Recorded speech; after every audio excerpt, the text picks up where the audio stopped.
Владата и СОНК не се договорија за постигнување решение за скалесто зголемување на платите во образованието. Двочасовната средба пропадна и најверојатно ќе има штрајк на 11 април. Средбата заврши овде во Министерството за финансии без никаков епилог и резултат. Но од власта велат кој ќе штрајкува, ќе плати и казна. Првиот синдикалец Јаким Неделков е разочаран што нема никакво решение и вели дека не било мудро да се заплашуваат воспитувачите дека на нивно место ќе се донесат нови заменски ако тие престанат со работа.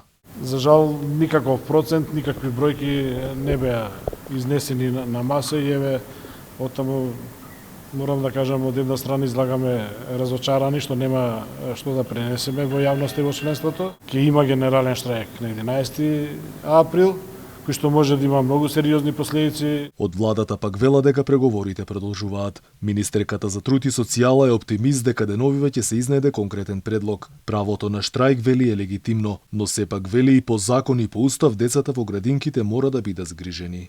Легитимно право е на секој да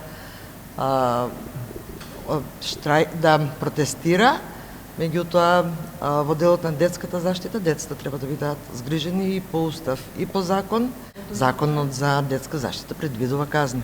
И покрај оптимизмот кај власта, СОНК не отстапува од барањето за зголемување на платите за 18,4%, односно нивно осогласување со минималецот. Ако не се дојде до договор за платите до 11 април, образованието дефинитивно ќе штрајкува. Нова рунда преговори се очекува да има во текот на оваа недела.